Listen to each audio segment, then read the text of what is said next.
अध्यात्म विश्व विज्ञान यूट्यूब चैनल पर उपस्थित सभी भाई बहनों का हार्दिक स्वागत समादर करते हैं। मित्रों, गुरु पूर्णिमा पर्व आ रहा है और इस गुरु पूर्णिमा पर्व के अवसर पर अपने अपने मठों, मंदिरों, स्थानों में गुरु पूजा होती है। गुरु पूजा क्यों की जाती है? गुरु पूजा का लक्ष्य क्या है? गुरु किसे कहते हैं और गुरु की पूजा करने से क्या प्राप्त होता है, इस विषय में ये अंक प्रस्तुत है। यथामति हम इन सभी बातों का विचार करें। गुरु कौन होता है? गुरु उसे कहते हैं जो अंधेरे से निकालकर प्रकाश की ओर हमें प्रेरित करता है। जो प्रकाश की ओर प्रेरित करता है उसे गुरु कहते हैं। और गुरु तो अच्छाई के भी है, बुराई के भी है, क्योंकि बगैर गुरु के तो मनुष्य कुछ सीखता ही नहीं।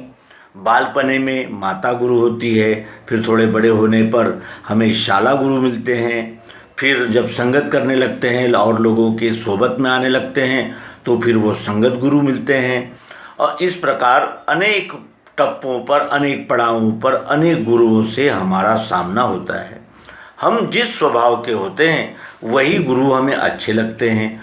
फिर उन गुरु से मिली हुई शिक्षा के अनुसार उनकी दिशा में हम आनंद लेने के लिए प्रेरित होते हैं। और फिर जैसे सहयोग मिलता है उसी तरह ये धारा बढ़ती बढ़ती जाती है और जो आज जेबें काट रहा था कल डाके मारता है। इस प्रकार हर दिशा में जो कल पुस्तकें, जिसे पुस्तक क्या है ये ध्यान में नहीं आता था, वही पीएचडी बनता है। यानी इस प्रकार हम प्रगति करते हैं जिसमें गुरु का महानतम हाथ होता है। गुरु से हमें संस्कार, ज्ञान, विज्ञान और गुरु से हमें प्रेरणा, आदर्श, इन सभी बातों की प्राप्ति होती है। इसीलिए किसी को गुरु मानने से पहले 1000 बार सोचना चाहिए। और यही हमारे पूर्वजों ने कहावतों के माध्यम से कहा है कि पानी पीना छान के और गुरु करना पहचान के। गुरु की पहचान है। गुरु की क्या पहचान है? गुरु की पहचान ये है कि जो कुछ भी हम प्राप्त करना चाहते हैं, ज्ञान, विज्ञान, मार्गदर्शन, सूत्र, युक्ति, वो उसने दिल खोल के दिया है या नहीं, और वो युक्ति देने में उसने हमारी कितनी अधिक सहायता की, इस पर वो गुरु का महान और मध्यम या कनिष्ठ इस प्रकार का विभाजन हो सकता है, वर्गीकरण हो सकता है। गुरु इस शब्द को हमारे भारतीय संस्कृति में, जिसे आर्य संस्कृति कहते हैं, अत्यंत महान और व्यापक अर्थ है। गुरु का अर्थ होता है, गुरु अर्थात अंधेरा, और रू का अर्थ होता है प्रकाश। तमसो मा ज्योतिर्गमय, अंधेरे से उजाले की ओर जो ले जाता है उसे गुरु कहते हैं।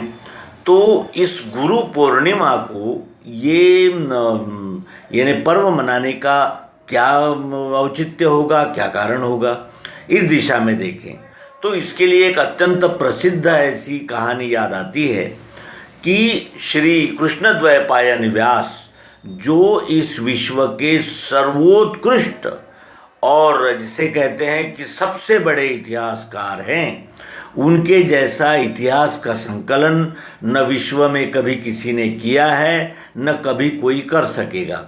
क्योंकि उन्होंने केवल किसी कुल का, जाति का, राज का, किसी घटना का इतिहास संकलित नहीं किया, तो उन्होंने युगों युगों का इतिहास संकलित किया और उससे जतन की और उसको हम तक लाने में महती भूमिका निभाई।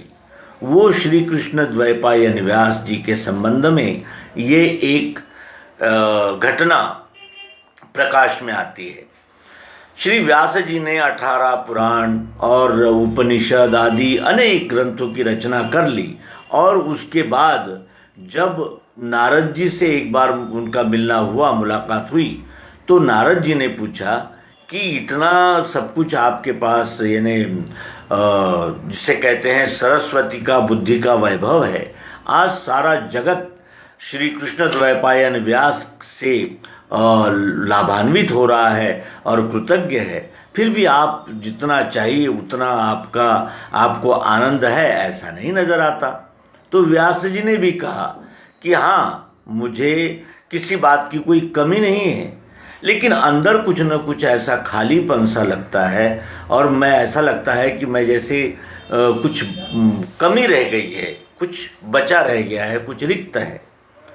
तो नारद जी ने उन्हें सलाह दी कि आप श्री कृष्ण जी से मिलिए और उनसे आप चर्चा कीजिए, अपनी समस्या बताइए, आपको अवश्य ही उस समस्या का हल मिल जाएगा जिससे आपको आनंद होगा। व्यास जी को विश्वास नहीं हुआ कि मैं इतना वयोवृद्ध, तपोवृद्ध, अनुभव ज्ञान वृद्ध, और ये कल का छोरा मुझे क्या ज्ञान देगा और मैं क्या समाधान पाऊंगा और कौन सा आनंद ये बच्चा मुझे दे सकेगा। ये सोचकर वो बहुत दिन तक तो गए ही नहीं श्री कृष्ण जी के पास। लेकिन अंततः उन्होंने ये सोचकर कि आओ देखें, तो नारद जी कभी किसी को गलत सलाह देते नहीं और निस्वार्थ महात्मा है, उन्होंने कुछ बताया तो उसमें कुछ तथ्य भी हो सकता है, आइए जरा मिलें। और इस तरह श्री कृष्ण जी से व्यास जी मिले और कहा कि मुझे आनंद क्यों नहीं है, मेरे पास सब कुछ है लेकिन आनंद क्यों नहीं है, क्या कारण है। और इसका उत्तर व्यास जी ने जो श्री कृष्ण जी ने दिया वो अत्यंत मननीय है। उन्होंने कहा कि जब तक किसी वस्तु को अपनी भूमिका, अपना स्वरूप ध्यान में नहीं है, तो वो फिर ये काम वो काम इस प्रकार अनेक चित्त विभ्रांत हो जाती है वस्तुएं। जैसे ये चश्मा है, इसे अगर पता नहीं है कि ये चश्मा है तो ये किसी उपयोग का नहीं है, बल्कि वो एक भार हो जाएगा। अगर इस चश्मे को ये पता है कि मैं चश्मा हूँ और देखने की क्रिया ये मेरे द्वारा अत्यंत उत्तम होगी और उससे इनके कार्यों में सहायता मिलेगी, तो इस चश्मे का भी सार्थक हुआ, और ये चश्मा जिनके पास है उनका भी भला हुआ, उनका भी सार्थक हुआ। इस प्रकार वस्तु को अपने स्वस्वरूप की जानकारी होनी चाहिए, तभी उसे स्थायी शांति और संतोष की प्राप्ति हो सकती है। तो व्यास जी तो चकित हो गए कि हाँ, मैंने दुनिया भर का मैंने इतिहास संकलित किया, लेकिन यही नहीं जाना कि मैं कौन हूँ। तब भगवान श्री कृष्ण जी ने उन्हें बताया कि आप क्षर यानी देह हो, और क्षर में हो क्षेत्रज्ञ हो, और इन दोनों का मेल इस विराट विश्व में होता है। इस तरह आप विश्वरूप ही हो। और उन्होंने जब इस पिंड की ब्रह्मांड के साथ ऐक्यता सिद्ध कर दी, तब श्री व्यास जी ने श्री कृष्ण जी का पूजा की। गुरु पूर्णिमा का उत्सव वहीं से आरंभ हुआ। उन्होंने हृदयपूर्वक श्री कृष्ण जी के आभार माने और श्री कृष्ण जी की लीलाओं का वर्णन भागवत में किया। और महाभारत ग्रंथ में इसी युक्ति को सांकेतिक और जिसे कहते हैं कि यानी दिग्दर्शित करने वाली भाषा में गीता में ग्रथित कर रखा है। संपूर्ण गीता इसी सिद्धांत का प्रतिपादन है। लेकिन व्यास जी मननशील पुरुष थे, मुनि थे, इसलिए मुनि अनुभव को नहीं बता पाते, इसीलिए उन्होंने श्रीमद् भगवद गीता के 11वें अध्याय में केवल निर्देश करके इस युक्ति को छोड़ दिया है, युक्ति प्रतिपादित नहीं की। जो महान कार्य भगवान श्री मायानंद जी चैतन्य इन्होंने किया और सर्वांग योग सद्गुरु युक्ति के रूप में वो हमें उपलब्ध है, हमने उससे लाभ उठाना चाहिए और इस जीवन को कृतकृत्य करना चाहिए। इस गुरु पूर्णिमा अवसर पर आप सभी से अनुरोध है कि ज्ञान वो जो जिससे हम भवसागर तर जाए, विद्या वो जिससे हमें स्थायी आनंद, स्थायी संतोष, समाधान की प्राप्ति हो, जीवन वो जो जाते समय कृतकृत्य हो जाए।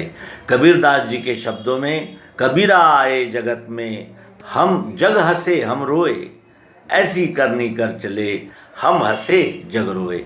ये लौकिक उपलब्धि और पारलौकिक उपलब्धि जानत तुम ही हो जाई। हम आत्मरूप है, हम आत्मा है। शरीर धारण करके जीव भाव के द्वारा अपना वर्तन कर रहे हैं और ये जीव भाव ही हमें पुनः पुनः जन्म लेने के लिए बाध्य करता है। हम आत्मरूप है, इसकी जागृति भगवान श्री कृष्ण जी अर्जुन को दूसरे तीसरे अध्याय में देते हैं श्रीमद् भगवद गीता में, और कहते हैं कि न तुम्हें कोई जला सकता है, न मार सकता है, न पीट सकता है, कुछ भी नहीं कर सकता, क्योंकि तुम आत्मा हो, शरीर धारण किया है। शरीर ये नाशवान है, नश्वर है, सतत इसका रूपांतरण जारी ही रहता है, लेकिन शरीर के रूपांतरण होते हुए भी तुम हो और ये तुम्हारा अस्तित्व कभी खंडित नहीं होता। इस प्रकार का बोध श्री व्यास जी को श्री कृष्ण जी ने दिया, वही पर्व था श्री गुरु पूर्णिमा। हम भी इस शुभ संकल्प के साथ इस अंक को समापन करें कि हम भी सद्गुरु योग युक्ति को हृदय में धारण करें और उस योग युक्ति के द्वारा अपना आचरण बनाकर विश्वरूप ही हो जाएं। ये पुनः संकल्प दोहराते हुए नर्मदे।